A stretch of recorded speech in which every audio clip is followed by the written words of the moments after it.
你知唔知而家香港最居控嘅地方喺邊度？唔係乜罪案染磅，而係禮拜六日嘅深圳山姆秋市。大家又咪壞過？以前我哋係想去溫國搶卡拉溫魚，而家我哋係想去溫明博，就係為咗嗰支15蚊嘅洗潔精，全香港好似中咗降頭咁，集體北上步驟。呢鋪香港啲超市真係遇到攞命，唔係講笑。你行一轉百佳匯康，再睇下山姆嗰種饅頭鼠洞，你就知香港零售業正面對緊一個前所未有嘅大變局。2024、2025到咗而家2026年初，呢股北上熱潮不但止冇退燒，反而越演越烈。到底背後發生咗乜事？講返呢支15蚊嘅洗潔精，真係引發咗全港性嘅心理崩潰。例如喺香港擺支相同容量，甚至洗一半嘅洗潔精，情宜都要30、40蚊。喺山姆15蚊你擺到嘅唔止係洗潔精，係一種我唔再做水魚嘅尊嚴。我前2日親身去咗深圳山姆直擊，嗰種震撼真係用文字好難形容。你一入到去，見到啲香港阿伯阿婆，平時喺香港行路慢慢吞吞，去到山姆好似後生咗30歲咁，推住架巨型大霧車，好似揸住坦克車咁橫衝直撞。如果你今年係50歲、60歲，去到嗰度你都會覺得自己變返20歲，因為嗰種闖嘢嘅快感，真係會令人腎上腺素飆升。以前我哋話北上係因為平，但而家唔止係平，係一種雙飛降級中嘅升級。大家懷下，你喺香港行超市，行得好安逸，條路窄到2個人過都難。你想慢慢睇下個成分表，後面已經有人呵你，嫌你擋住條路。間山姆呢，個場大到可以踢波，雖然人多，但嗰種通關感完全唔同。最攞命嘅係咩？係啲試食。你喺山姆行一個圈，波到連晚餐都唔使食。咁呢種係面，香港邊間超市逼到你？2023、2024嗰陣，大家仲話係貪新鮮，但而家2026啦，呢種已經變咗做一種生活習慣。我喺演榜見到個好誇張嘅畫面，有個30零歲嘅師奶，一個人推住2架車，入面塞滿晒嗰隻好出名嘅瑞士卷，仲有幾大袋肥牛，最頂嗰層就係嗰支15蚊嘅洗潔精。我問佢：喂，大姐，你擺咁多點搬返香港呀？佢好自豪咁同我講：而家有跨境物流㗎嘛，幾十蚊直送香門，方便過我自己去街市擺。你聽到呢度係咪覺得好心寒？香港超市最大嘅優勢本嚟係近，係便利。但而家連呢個優勢都被抹殺埋。當跨境物流發達至都可以將深圳嘅物價直接搬到你屋企樓下，香港超市仲有咩生存空間？我哋再睇下數據，呢幾年香港超市嘅營業額跌到慘不忍睹，好多細企煲嘅超市已經全線撤退，就算係大型連鎖店都要不斷搞特價，大點特價都好，你都做唔到山姆嗰種企煲效應。人哋係全世界菜鋪，量大都可以壓低個價。你香港幾百間分店，人哋一個省嘅銷量都抵唔上。呢場仗由一開始就唔係同一個量級。好多人話香港人係崇洋媚外或者唔愛港，我覺得呢種說法好唔公平。大家賺錢辛苦，1蚊都要當2蚊使。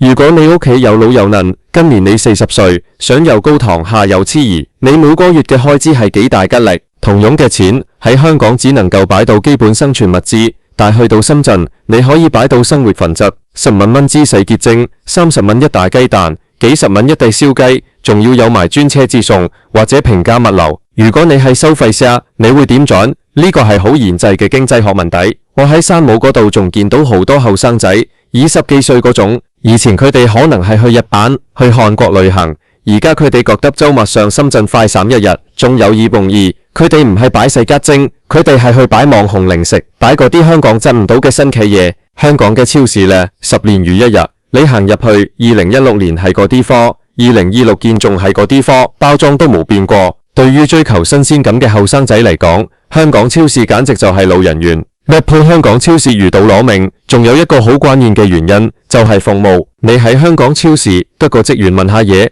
佢唔黑你面已經要還神。但你睇下山姆或者國內其他大型連鎖，佢哋嗰種服務意識係機工訓練嘅。香港嗰種你愛擺唔擺嘅態度，喺以前冇總泵嘅年代仲可以生存，而家真係拜拜啦。我西邊有個朋友，今年35歲，佢以前係最反對北上嘅，佢覺得可能啲嘢品質有問題，但自從佢上個月逼佢老婆撲住去咗一次山姆之後，佢成個人變晒。佢同我講，以前我覺得可能嘢係平嘢冇好，但去到山姆，我發現佢哋好多係自家品牌，品質仲好過香港好多大牌子。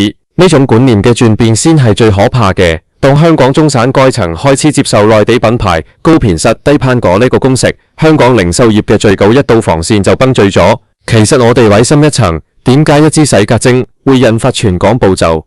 因為呢支洗潔精係一個象徵住兩地物價嘅極端差距。當呢種差距大到可以覆蓋你嚟回嘅車費同司勤成本，甚至仲有盈餘嘅時候，呢種人口大遷移就係必然嘅。2024、2025、2026呢3年，我哋見證咗香港消費力嘅外流。呢種外流係結構性嘅，唔係你香港政府搞幾個夜輪分或者派幾千蚊消費券就可以挽回嘅。大家有冇留意到，而家連香港嘅網路公司都變晒身？以前佢哋係幫你送海外集運，而家大半生意係做山姆代購同山姆直送。你喺屋企登個 app 牌，下鑊支洗潔精就送到你門口。近乎呢種服務，簡直係將香港超市推向絕路。以前超市仲可以話攞緊啊，你落樓下就擺到。而家連落樓下呢個動作都顯得麻煩。有人會問，香港超市係咪真係冇得救？我覺得如果佢哋仲係用緊2010幾年嗰種思維去做生意，咁就真係冇得救。你要同山姆鬥平，你鬥唔遊；你要同人哋鬥長地大，你更加如。香港超市唯一可以做嘅係提供一啲內地提供唔到嘅價值，例如係更精準嘅選品、更有保障嘅審判現行來源。雖然呢個優勢都越嚟越細，或者係更貼心嘅後繼服務。但而家我睇唔到香港超市有呢種改變嘅決心，佢哋仲係喺度縮緊人手，增加自造收銀機，結果搞到個購物台嚴重差咗。喺深圳山姆直機嘅嗰幾個鐘入面，我感受到一種好強烈嘅活力。雖然係好用雞，但你會覺得嗰度係有生機嘅。相反，返到香港行一間大超市，冷冷清清，啲職員喺度執貨，個樣死氣沉沉。呢種強烈嘅對比，先至係最令香港人感到無奈嘅地方。我唔係想吹捧內地超市，亦都唔係想踩低香港零售，但我哋要面對線係前，線係就係消費模式已經徹底改變。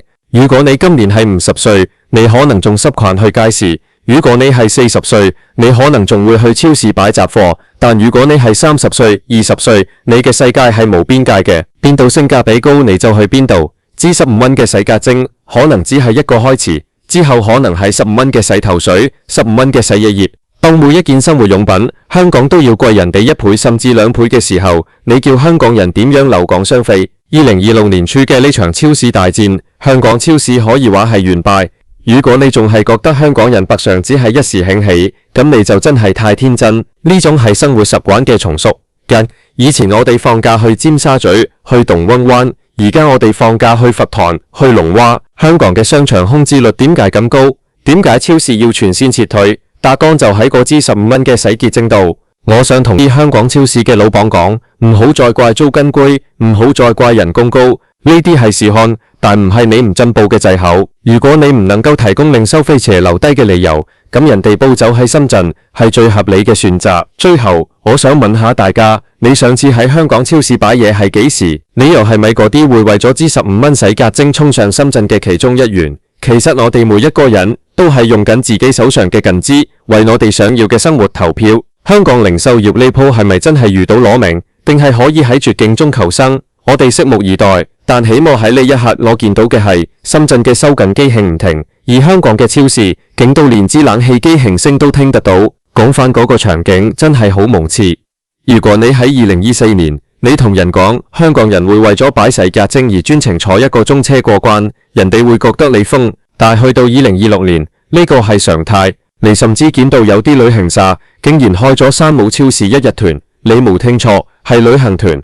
以前係去北京睇長城，去西安睇兵馬俑，而家係去深圳擺齊字、擺洗潔精，團費仲要好平，包你一餐午餐，再送你一個山姆會籍，或者用領隊個會籍。呢種魔幻孫而殘，就係我哋而家生活緊嘅香港。我想再深入講下點解係洗潔精，因為呢類消耗品係每個人屋企都要用，而且品牌中性度相對低。當你發現你每個月喺呢啲水水夾貨度可以受返幾百蚊，甚至上千蚊嘅時候，呢種誘惑係冇人可以抗拒。對於一個月入2-3萬嘅典型香港家庭嚟講，1000蚊可以係好多嘢，可以係小朋友嘅伙食費，可以係一次全家食餐好嘅開支。所以香港超市嘅年期其實係成個香港生活成本過高嘅收益。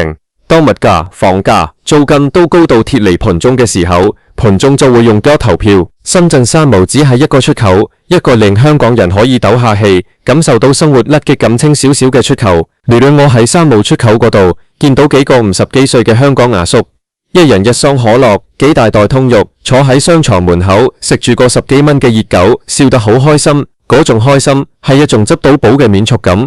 喺香港同用嘅錢，佢哋可能只可以食個茶穿槍快餐，仲要俾人趕住走。呢場北上暴走熱潮，其實反映咗香港人有一種好強忍嘅生存本能，邊度有活路就去邊度。你可以話呢種係小市民心態，但正正係呢種心態撐起咗香港咁多年嘅經濟。只不過而家呢種能量唔再留喺香港，而係流向咗對岸。2026、2027未來呢幾年，如果香港超市仲係維持現狀，我大膽預言會有更多我哋熟悉嘅品牌銷聲匿跡。到時我哋嘅街道可能會變得更冷清，或者會出現更多專門賣過爛貨嘅小店。呢種轉變係好係壞，而家好難講。但係對於目前嘅香港零售業嚟講，呢鋪真係生死存亡之秋。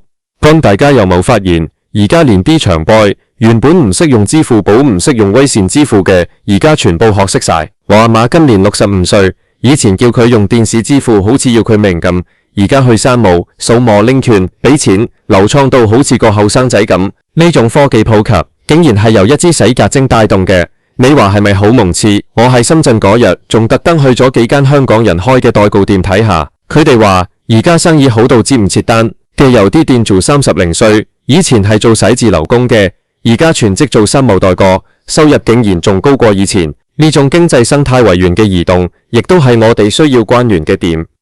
香港人唔係唔收費，而係收費嘅地點同方式變咗。所以呢，如果你仲係喺度抱怨香港超市啲嘢貴、服務差，不如位下，其實市況已經逼咗答案。一支15蚊嘅洗潔精可能威力細過一粒原子彈，但係對於香港零售業嘅衝擊，絕對唔亞於一場經濟大地震。